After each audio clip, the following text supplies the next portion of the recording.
Femke and Haas, thank you so much for being here with me at the Genius Cafe in Sanor. I'm happy to be here. Thank you for following the invitation. So um, we wanted to talk a little bit about the amazing work that you have done so far and that you're continuing to do. Could you tell us a little bit more why you're here and what your passion is? Yeah, well, I work on wildlife protection. So I'm here because the Genius Cafe is going to collaborate with us on an event about dolphins. And to go a little bit back, why about dolphins? Why are we doing a free Bali Dolphins event together?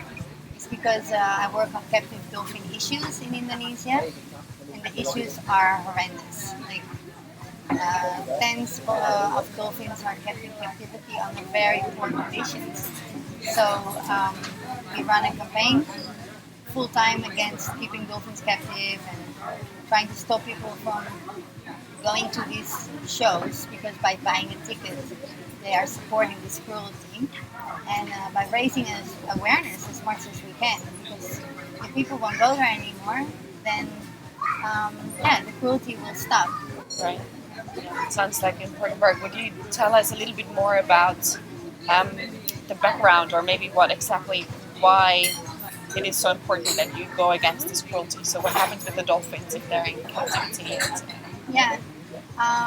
Well, dolphins that are here in Indonesia kept in pools are all wild caught. They're all caught in the ocean without any permits because there's no way you can legally capture dolphins from the ocean. So people that run these businesses pay fishermen to go and catch the dolphins.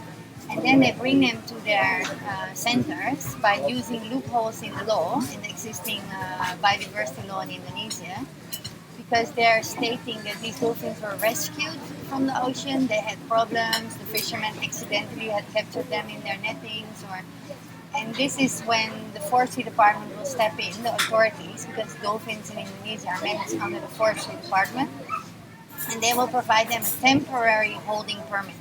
So these dolphins, wild caught, will be placed inside chlorinated pools, and then they will be provided a temporary holding permit, which will become a forever holding permit because they play very they play a very tricky but game that they keep the dolphins and then they will report them as unable to be released and then they will keep them there forever. So this is how they keep the dolphins and they get them for free basically, and they need a big stock of dolphins because they run traveling shows. Indonesia is the world's last traveling dolphin show.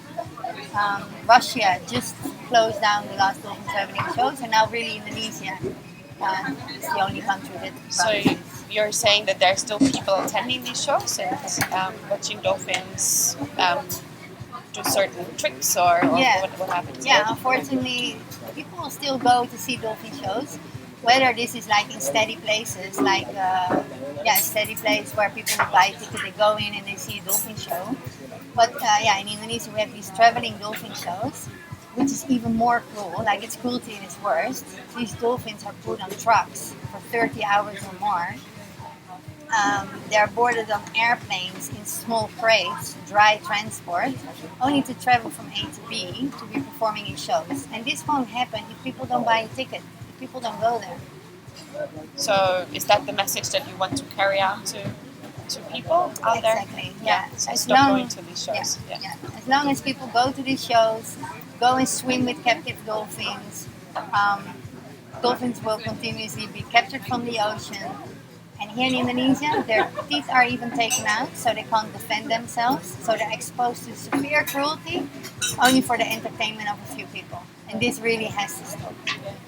And I am a marine ecologist, so I know that dolphins are very sensitive to these kind of things and quite intelligent also. So they, I guess, feel these kind of things almost like humans do. Yeah. Yeah. So So you would understand the severe stress and pain that they're undergoing every day when they're in the travel show, especially because they are just used in one place for 1 month. They have to perform 5 times a day, and if they don't perform, they're not being fed. So all the dolphins, all the data that we have, they're starving, they're hungry, they're kept hungry. It's very cool. Sounds like such amazing and important work that you do. Thank you. Yeah. Can you tell me a little bit more about your personal story and how you got involved into doing this kind of work? Yeah, I've always loved animals. Since I'm 8, I became vegetarian, and then almost automatically started to help animals around me. And for me, when I was really young, I found it shocking to learn that people would see animals suffering and they wouldn't do anything.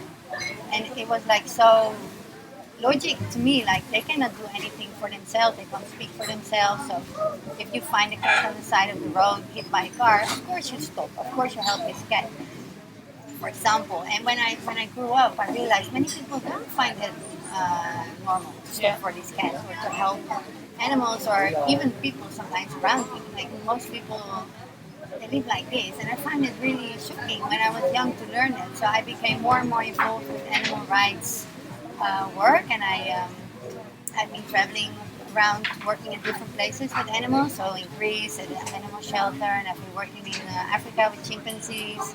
And I was really lucky that I got that opportunity. And then I've been working in Holland in a primate center.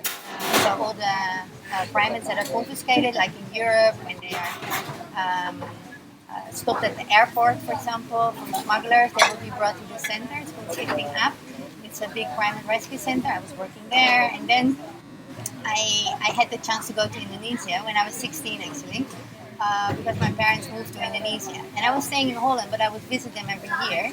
And then I went to this orangutan center in Indonesia.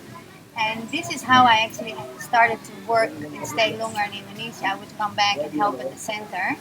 And then in 2002, I was asked to help set up a rescue center network in Indonesia. So we founded 6 rescue centers all over Indonesia.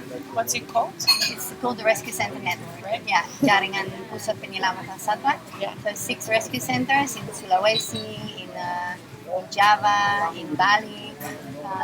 And then they work also together with rehabilitation centers in Sumatra and Kalimantan. And so this is how I ended up here. And actually, I thought I would stay for 1-2 years to help just to set up the rescue centers and to work on welfare protocols for the animals. And it was totally new for Indonesia. Like there was not one rescue center, there were no animal rescue groups.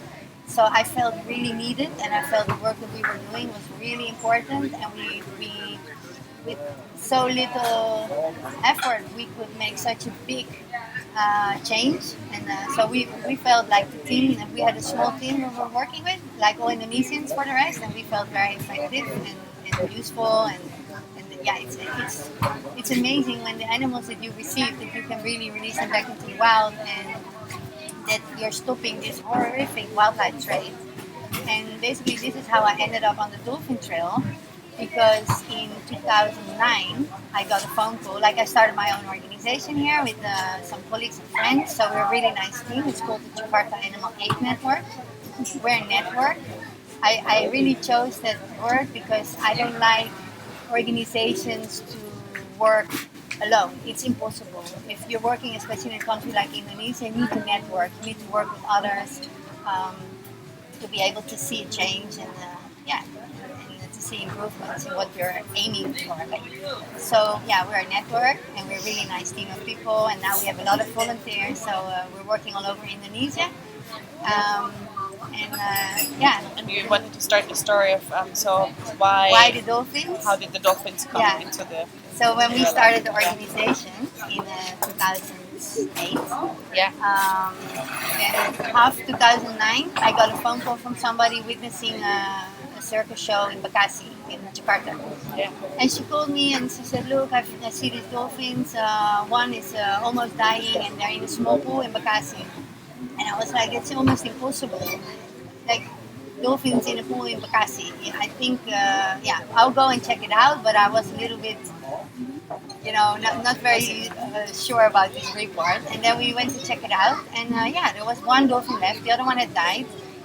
It was staying in a tiny chlorinated pool, and so highly chlorinated that it hurts your eyes.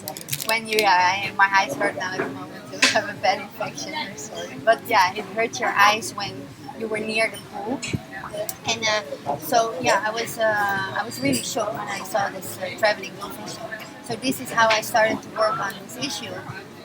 We made a report to the authorities about this traveling dolphin show that are also using baby bears, other animals. They basically put them all on a truck and they travel from city to city, from town to town. And dolphins keep dying because there's no way you can keep such intelligent and social and highly sensitive marine mammals alive by putting them on a truck and bringing them from A to B. So this is how I started on the dolphin trail, and it was very challenging because you're fighting a big industry. It's money. Right. So there's a lot of money that can be earned with dolphins, as I've learned from you earlier. Yes. Unfortunately. And you're still fighting a lot of challenges with the project that you have set up. So the project is called FreeBaliDolphins. FreeBaliDolphins. Yeah. Yeah. And where is the status quo, and where do you think you're gonna go with it in the future? Well, FreeBaliDolphins started last year. Like we've been campaigning dolphin issues since a few years. But since 3 years in Bali, more and more places opened up where people can go and swim with captive dolphins, and all these dolphins were wild caught. So we started FreeBaliDolphins as an activist network, creating as much awareness as we can within Bali. So we are working with skaters, we're working with surfers, anybody who cares, ocean lovers, divers, anybody can just step up and say, I don't want to see dolphins in a pool. This is Bali. It's a place where you can go out with a boat and you see dolphins easily in the ocean. And this can also create an income. This can create a much better income for the local community. So your aim is to kind of shift from abusing dolphins to kind of create money with watching them or being involved in a positive way with dolphins. Yeah, that's a great idea. Yeah. So do you have, at the moment, are there other events that you do, or how can people meet you out there? Well, we're going to have an event, Genius Cafe in Sanur on the 30th of April. Yeah. It's going to be really great. We're going to have a puppet show that we use to educate the kids about dolphins and marine life in general. So there's going to be the puppet show. It's fun to watch for everybody. And then we're going to have a live gravity jam, and we're going to have music and presentations and a film screening. Awesome. So yeah. I just maybe as a last question, if you imagine you had a magic stick in your hand and you could change anything in the world, what would you change? Anything in the world. Yeah. Compassion of people. So let's hope you increase the compassion of people at our event, the Genius Cafe here. I hope so. Thank you so much for coming, Femke. It was a pleasure to talk to you. Thank you.